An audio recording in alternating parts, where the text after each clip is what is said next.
नमस्कार। सुनो कहानी श्रृंखला के अंतर्गत प्रस्तुत है कहानी मनोवृत्ति, जिसके लेखक हैं मुंशी प्रेमचंद जी। एक सुंदर युवती प्रातःकाल गांधी पार्क में बिल्लौर के बेंच पर गहरी नींद में सोई पाई जाए, यह चौंका देने वाली बात है। सुंदरियां पार्कों में हवा खाने आती हैं, हंसती हैं, दौड़ती हैं, फूल पौधों से खेलती हैं, किसी का इधर ध्यान नहीं जाता।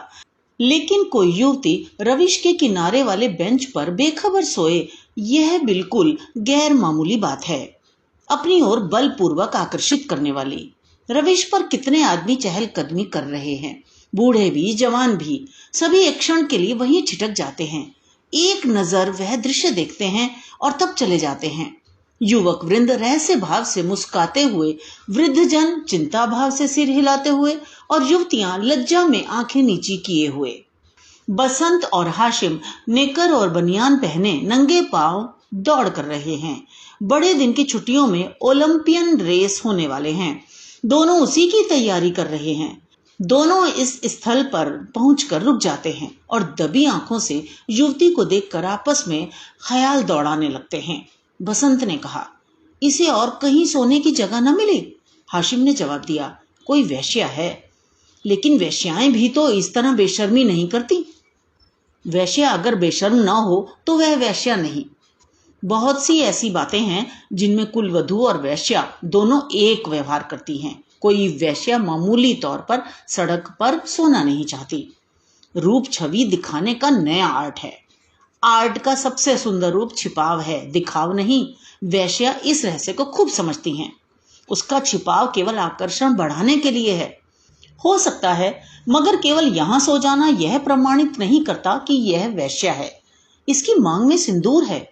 वेश्याएं अवसर पड़ने पर सौभाग्यवती बन जाती हैं। रात भर प्याले के दौर चले होंगे, काम क्रीड़ाएं हुई होंगी, अवसाद के कारण ठंडक पाकर सो गई होगी। मुझे तो कुलवधू सी लगती है। कुलवधू पार्क में सोने आएंगी? हो सकता है घर से रूठ कर आई हो। चलकर पूछी क्यों न ले। निरे अहमक हो, बगैर परिचय के आप किसी को जगा कैसे सकते हैं? अजी चलकर परिचय कर लेंगे, उल्टे और एहसास जताएंगे। और जो कहीं झिड़क दे, झिड़कने की कोई बात भी हो, उससे सौजन्य और सहृदयता में डूबी हुई बातें करेंगे। कोई युवती ऐसी रस भरी बातें सुनकर फूल उठती है, फिर यह तो नवयौवना है। मैंने रूप और यौवन का ऐसा सुंदर संयोग नहीं देखा। मेरे हृदय पर तो यह रूप जीवन पर्यंत के लिए अंकित हो गया, शायद कभी न भूल सकूं। मैं तो फिर भी यही कहता हूं कि कोई वेश्या है। रूप की देवी वेश्या भी हो, उपास्य है। यहीं खड़े खड़े कवियों की सी बातें करोगे, जरा वहां तक चलते क्यों नहीं?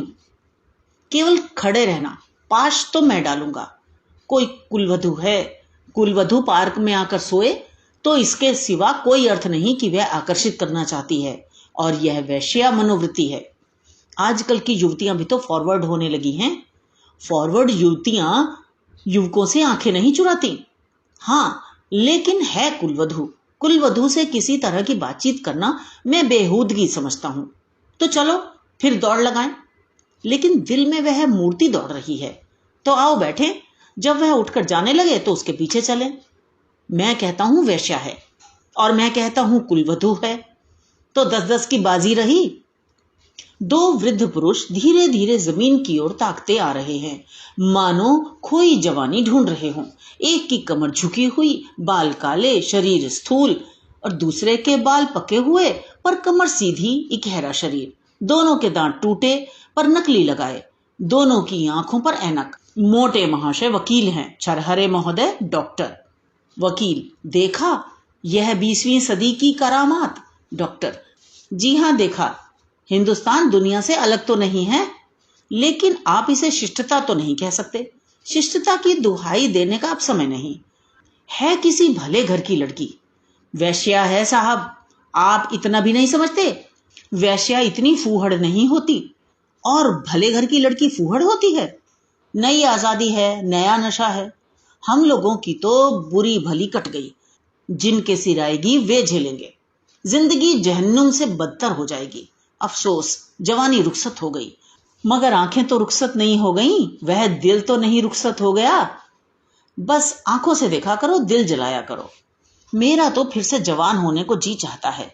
सच पूछो तो आजकल के जीवन में ही जिंदगी की बहार है। हमारे वक्त में तो कहीं कोई सूरत ही नजर नहीं आती थी। आज तो जिधर जाओ हुस्न ही हुस्न के जलवे हैं। सुना युवतियों की दुनिया में जिस चीज से सबसे ज्यादा नफरत है वे बूढ़े मर्द हैं। मैं इसका कायल नहीं। पुरुष का जौहर उसकी जवानी नहीं, उसका शक्ति संपन्न होना है। कितने ही बूढ़े जवानों से ज्यादा कड़ियल होते हैं। मुझे तो आए दिन इसके तजुर्बे होते हैं। मैं ही अपने को किसी जवान से कम नहीं समझता। यह सब सही है, पर बूढ़ों का दिल कमजोर हो जाता है। अगर यह बात ना होती तो इस रमणी को इस तरह देखकर हम लोग यूं ना चले जाते। मैं तो आंखों भर देख भी ना सका। डर लग रहा था कि कहीं उसकी आंखें खुल जाएं और वह मुझे ताकते देख ले तो दिल में क्या समझे। खुश होती कि बूढ़े पर भी उसका जादू चल गया। अजी रहने भी दो। आप कुछ दिनों ओकासा का सेवन कीजिए। चंद्रोदय खाकर देख चुका, सब लूटने की बातें हैं।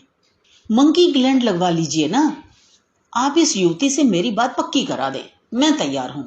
हाँ, ये मेरा जिम्मा, मगर भाई हमारा हिस्सा भी रहेगा। अर्थात यह कि कभी कभी मैं भी आपके घर आकर अपनी आंखें ठंडी कर लिया करूंगा। अगर आप इस इरादे से आए तो मैं आपका दुश्मन हो जाऊंगा। ओहो, आप तो मंकी ग्लैंड का नाम सुनते ही जवान हो गए। मैं तो समझता हूं ये भी डॉक्टरों ने लूटने का एक लटका निकाला है। सच? अरे साहब, इस रमणी के स्पर्श में जवानी है। आप हैं किस फेर में? उसके एक एक अंग में, एक एक मुस्कान में, एक एक विलास में जवानी भरी हुई है। ना 100 मंकी ग्लैंड, ना एक रमणी का बहुपाश। अच्छा, कदम बढ़ाइए, मुवक्किल आकर बैठे होंगे।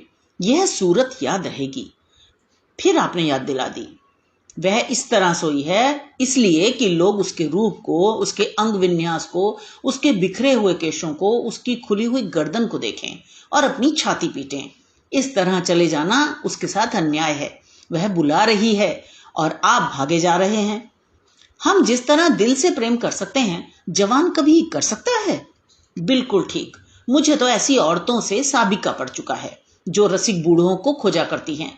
जवान तो छिछोरे, उच्छृंखल, अस्थिर और गर्वीले होते हैं। वे प्रेम के बदले कुछ चाहते हैं, यह निस्वार्थ भाव से आत्मसमर्पण करते हैं। आपकी बातों से दिल में गुदगुदी हो गई।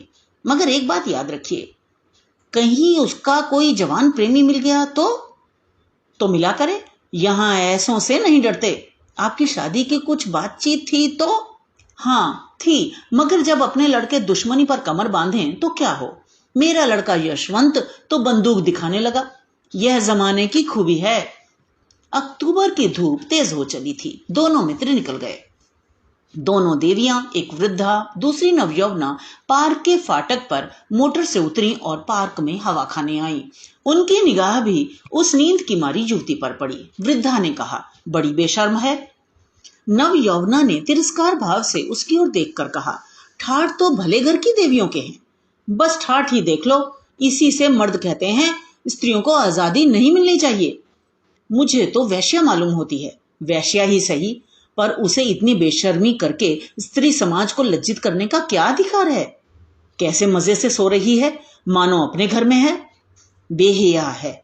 मैं पर्दा नहीं चाहती, पुरुषों की गुलामी नहीं चाहती, लेकिन औरतों में जो गौरवशीलता और सलज्जता है उसे नहीं छोड़ती। मैं किसी युवती को सड़क पर सिगरेट पीते देखती हूँ तो मेरे बदन में आग लग जाती है। उसी तरह आधी छाती का जम्फर भी मुझे नहीं सुहाता। क्या अपने धर्म की लाज छोड़ देने ही से साबित होगा कि हम बहुत फॉरवर्ड हैं? पुरुष तो अपनी छाती या पीठ खोले नहीं घूमते। इसी बात पर बाई जी, जब मैं आपको आड़े हाथों लेती हूं तो आप बिगड़ने लगती हैं। पुरुष स्वाधीन है, वह दिल में समझता है कि मैं स्वाधीन हूं। वह स्वाधीनता का स्वांग नहीं बढ़ता। स्त्री अपने दिल में समझती रहती है कि वह स्वाधीन नहीं है, इसलिए वह अपनी स्वाधीनता का ढोंग करती है। जो बलशालिनी हैं वे अकड़ती नहीं, जो दुर्बल हैं वही अकड़ करती हैं। क्या आप उन्हें अपना आंसू पोंछने के लिए इतना अधिकार भी नहीं देना चाहती? मैं तो कहती हूं, स्त्री अपने को छिपाकर पुरुष को जितना नचा सकती है, अपने को खोलकर नहीं नचा सकती। स्त्री ही पुरुष के आकर्षण की फिक्र क्यों करे? पुरुष क्यों स्त्री से पर्दा नहीं करता? अब मुंह ना खुलवाओ मीनू।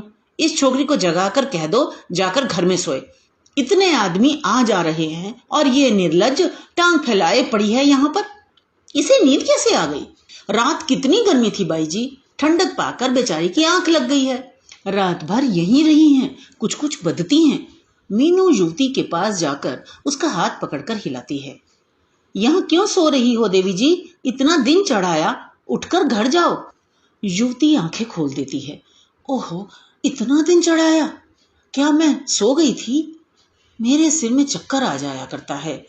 मैंने समझा शायद हवा से कुछ लाभ हो, यहाँ आई पर ऐसा चक्कर आया कि मैं इस बेंच पर बैठ गई। फिर मुझे होश न रहा। अब भी मैं खड़ी नहीं हो सकती। मालूम होता है मैं गिर पड़ूंगी। बहुत दवा की पर कोई फायदा नहीं होता। आप डॉक्टर श्यामनाथ को तो जानती होंगी, वे मेरे ससुर हैं। युवती ने आश्चर्य से कहा, अच्छा, वो तो अभी इधर ही से गए हैं। सच? लेकिन मुझे पहचान कैसे सकते हैं? अभी मेरा गौना नहीं हुआ है। तो क्या आप उनके लड़के बसंतलाल की धर्मपत्नी हैं? युवती ने शर्म से सिर झुकाकर स्वीकार किया। मीनू ने हंसकर कहा, बसंतलाल तो अभी इधर से गए हैं। मेरा उनसे यूनिवर्सिटी का परिचय है। अच्छा, लेकिन मुझे उन्होंने देखा कहाँ है? तो मैं दौड़कर डॉक्टर को खबर दे दूं? नहीं, मैं अभी अच्छी हो जाऊंगी। बसंतलाल भी वहीं खड़ा है, उसे बुला दूं? नहीं, किसी को ना बुलाइए।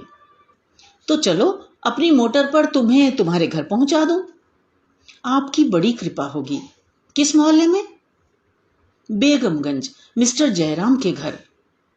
मैं आज ही मिस्टर बसंतलाल से कहूंगी। मैं क्या जानती थी कि वे इस पार्क में आते हैं? मगर कोई आदमी तो साथ ले लिया होता। किस लिए? कोई जरूरत न थी। तो ये तो थी कहानी। मुझे आशा है आपने आनंद लिया होगा। इसी तरह हमारे साथ जुड़े रहिए, चैनल को सब्सक्राइब कीजिए और दोस्तों के साथ भी कहानियां जरूर शेयर कीजिए। तो मिलते हैं अगली कहानी में। धन्यवाद।